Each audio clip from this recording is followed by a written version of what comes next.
Number 2 nut, back with a little bit of update. Been kind of feeling bad the last couple days and haven't done too much, but I was just messing with the gauges for a minute, just a minute ago, letting the garage heat up. But that's the Silverado gauges with the G6 cluster and trim piece. I guess what I'm gonna do is I'm gonna cut the G6, cut this trim panel right here in the seam all the way around right there, cut all that out, and then I'll just do the same thing to the Silverado cluster, cut it on the seam and epoxy them together.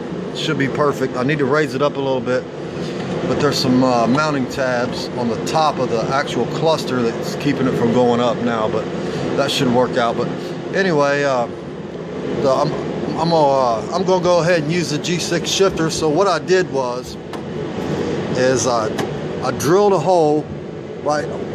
I put the shifter in place, marked around it. So, and then I know that I need to go down.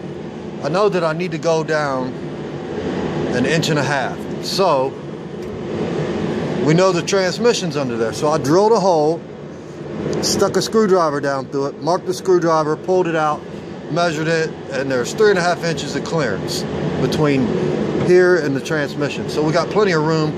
You can see where I've marked it. So I drilled these other holes because I'm gonna use a body saw to cut that out. I want it to be pretty precise so we don't have a big ass hole.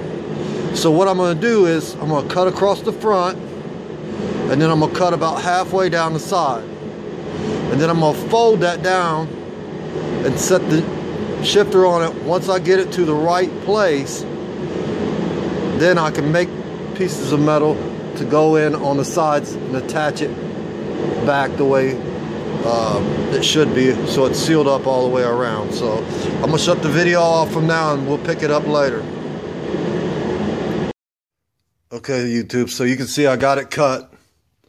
So it's a whole lot easier if before I bend that panel down that I clean it up and get it ready for welding. Once that's bent down, that'd be hard as hell to get down in there and grind the edges clean for welding. So, and speaking of welding, you know, I'm doing this stuff. I don't suggest anybody try this. And definitely do not try the steering column install if you can't weld. If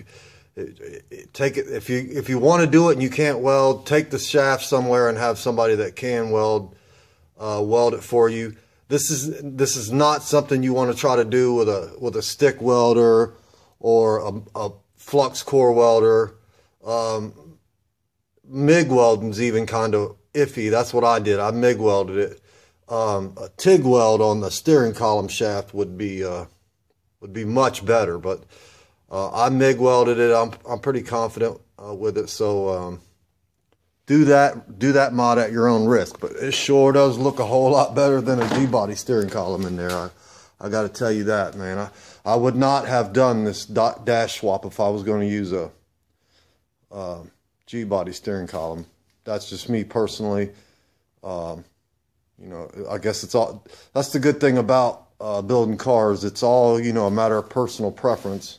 And I would, you know, I like what I like, and I'm sure you guys like what you like. So, just me personally, I wouldn't do this without the steering column swap. So, anyway, I'm gonna get back on this. I'm gonna fold that down, get the shifter mocked up in the location with the console, and then I'll show you some more in a minute.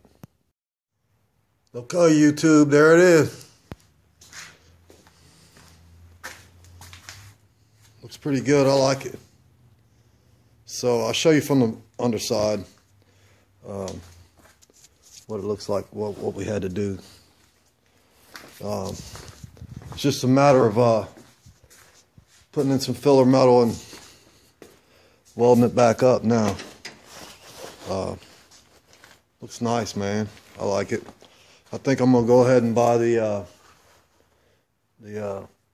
4L60E controller so I can use that slap shift on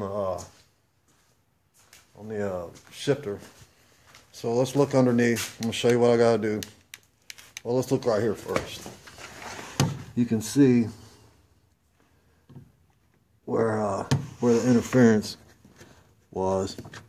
So it looks like to me, what I'm gonna have to do is I'm gonna have to cut this lip off right here where the old shifter bracket was. But I'm gonna put a mark right here and start bending it up from there till I get the 1.5 inches that I was missing in the front, the 1.5 inch clearance. You can see that right here that's a mounting tab for the console. Same thing on the other side.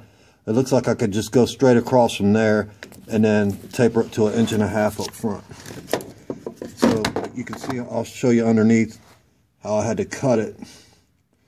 And you can see where I'm going to push it back up and make an 1.5 inch filler piece and weld it in. So let's go underneath. So you can see right there. So I just need to push that piece up till my measurement is 1.5 inches, and then weld in a filler piece across the front, filler pieces down the side, and it'll be done, man. And it'll look nice. So that's all for this one. Y'all have a great day.